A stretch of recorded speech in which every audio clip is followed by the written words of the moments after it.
Throughout the years, we have seen many versions of Thor, from the movies to the comics to TV shows and even a frog at one point. The version that we will be talking about is one from the comic series Avengers Forever. This version of Thor, much like main universe Thor, was deemed unworthy but triumphed over his worthiness in a different way.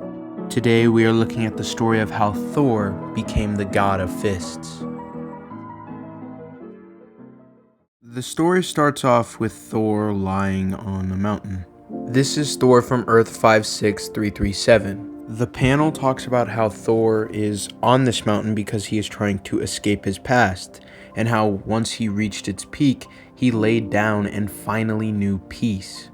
This, however, did not last long, as moments after he heard it, Mjolnir crashed into the ground right next to him. Thor became very angry because he had tried to escape Mjolnir.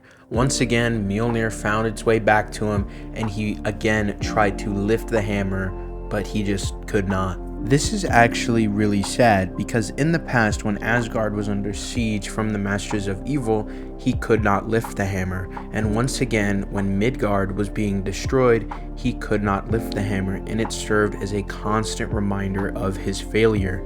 The hammer followed him everywhere he went. There was no escape.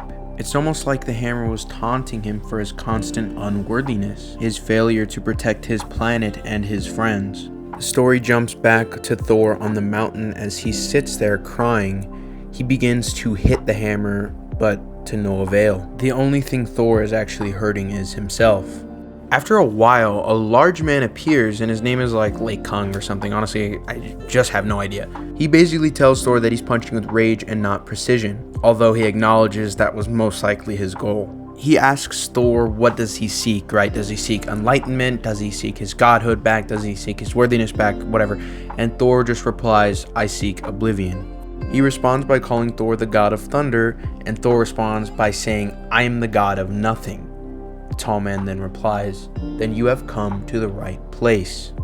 For the sake of this video, I'm just going to continue calling him the tall man because, like I said, I don't really know how to pronounce his name. The tall man brings him to a city called Quan Lin, or something like that. Again, another word I just don't know how to pronounce. It's the city of the Iron Fist. The tall man explains that his soldiers fought valiantly, but at the end of the day just could not win against the Masters of Evil, and so everything there was burned from flesh to stone. But in the Master of Evil's haste to basically have more carnage, they forgot to burn one thing, the dragon. He brings Thor to the front door of where the dragon lies and basically asks him, if you had the power, would you take revenge against the people who destroyed Asgard? Thor dodges the question by saying, me? All I ever am and all I ever will be is unworthy.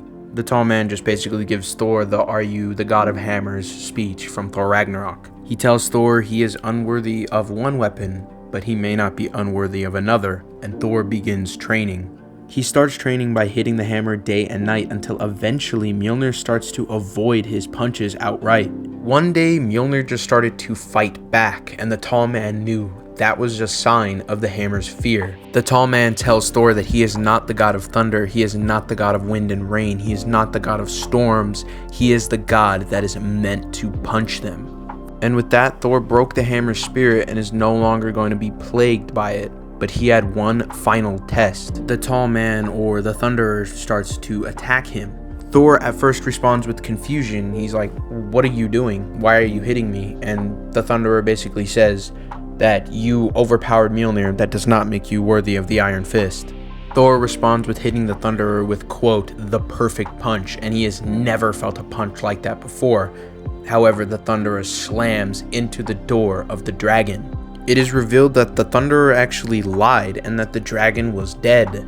The tall man tells Thor that he was never meant to wield the Iron Fist and that he was not training him with any weapon he was not born with. With this newfound knowledge, Thor set out into the world with Mjolnir until he was called upon by others. He was called upon by the Avengers Forever. If you have made it this far, I just want to say thank you for watching, and I am going to actually really try to come back. I know I said that in the last video, but I ended up getting busy. But, now that winter break is coming up, I should have a lot more time to record videos and make stuff for you guys. I did want to take a moment and shout out my second channel. It's called Vincent Myths. I cover mythologies. Right now we're doing the Norse, and a video will go up on there at the same time this one. So if you're not subscribed, I would appreciate it if you go and subscribe. But anyway, thank you guys for watching.